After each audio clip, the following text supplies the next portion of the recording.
It's one of those days. First off, believe it or not, Troy's been playing awful well.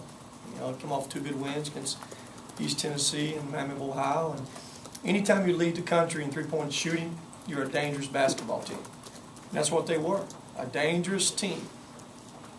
And they're going to beat a lot of people this year because of their ability to make three-point shots. But I thought our guys did a terrific job guarding that three-point shot, in particular in that motion. They didn't get a lot. They got them in transition. Halftime, they had 4. They had 4 in the second half. They get 4. They were making 12 a game, attempting 29. Well, they attempted 35 and made 8 today. And I know 2 of those 8 came in the last 5 minutes of the game. So defensively, we took away their strength, that three-point shot. And they choose, they're going to play zone, hide what the size they don't have, and we had some guys jump up and make some shots. We kind of attack that zone every which way you could attack it. And you jump up and make shots, it gets easy. And we had a lot of people made shots. Look at D's stats. 7-13. Thought Jalen was zeroed in at 5 for 7, and we got inside enough. We got inside the zone, very efficient, and basically the stats show that. So, pretty efficient game on both ends.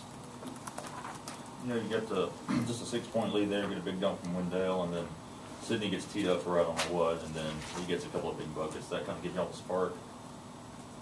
Well, I don't think no technical will give us a spark, but hey, I don't want to use that as momentum or motivation. But from that point on, for whatever reason, the score happened that way. I mean, we started relaxing a little bit more against that zone.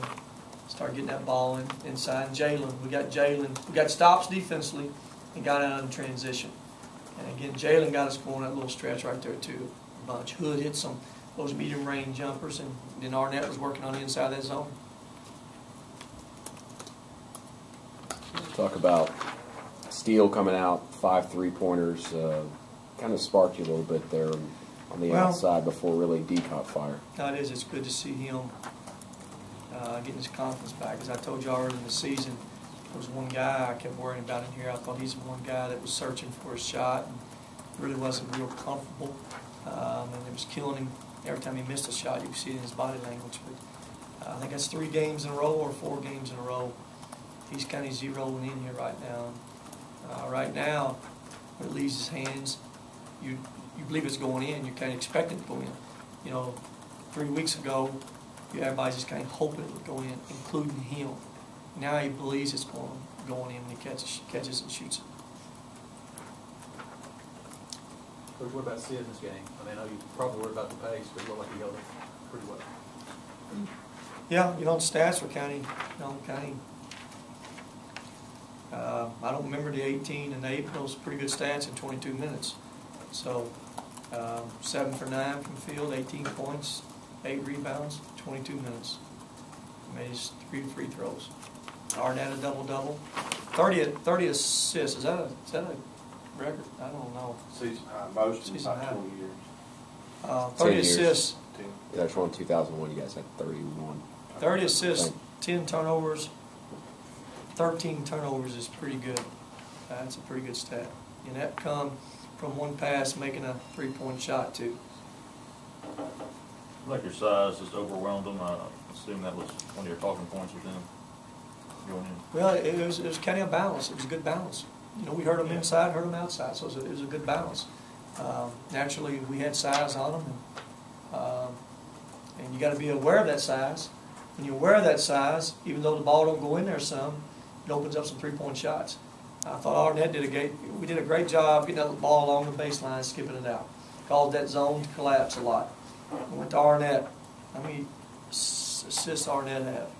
5. Well, he had 5. Well, those 5 were from him catching on that baseline and skipping that ball out, those wings for shots. Rick Arnett gets a double-double, but defensively, they tried to bring him out all the way to the arc. He was out. He started the game guarding a guard. That cat he started was 6'3", 185 pounds. I don't remember him getting by him all that much. He did a great job defending that kind of cat. And that's their advantage when they have that. When they got the advantage offensively against most people because they play 4 guards. Arnett's ability to go out and guard that kind of guy neutralized that too.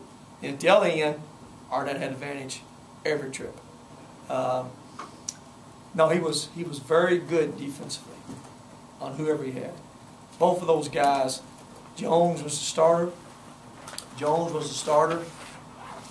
He didn't get them on Arnett. The guy that is their best 4 guys, Wright, comes off the bench, averaging over 11 a game for him. 20-something minutes, gets 7 points. And he's one of their keys. He didn't get much done. No.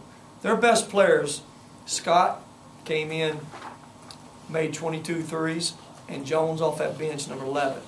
That was their best 2 shooters out there. We took their best 2 shooters. Scott goes 4 for 16 from the field. Alan Jones goes 2 for 11. Those are key stats right there. And I thought D fought little point guard all night long too. He got some stuff on the field. For the most part, when D was on him, he didn't get a lot done.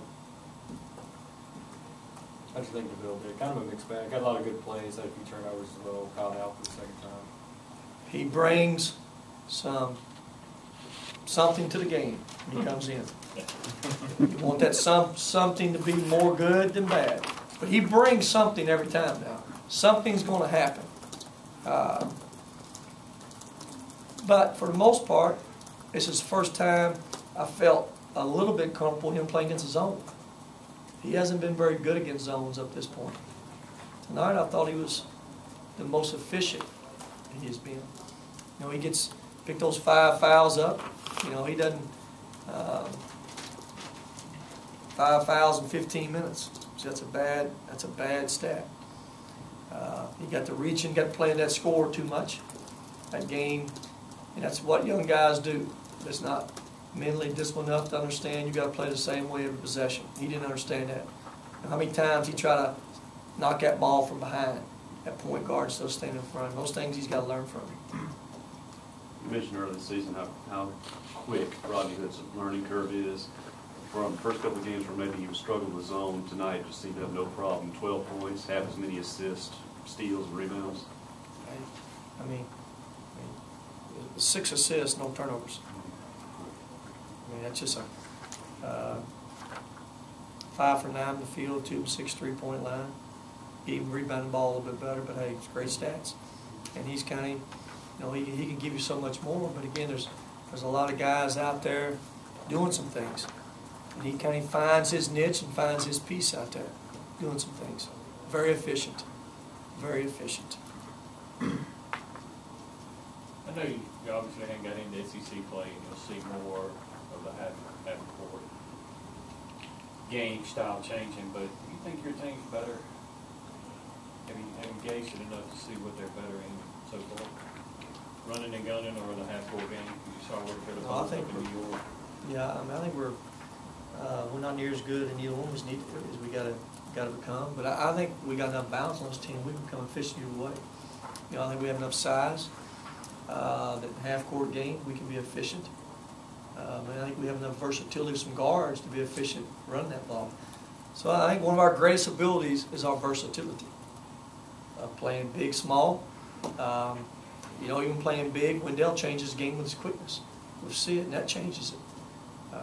And I think DeVille changes it coming in that game. But, you know, Brian Bryant gives us something out there differently than Jalen gives us. So we got some different ways to move different people around.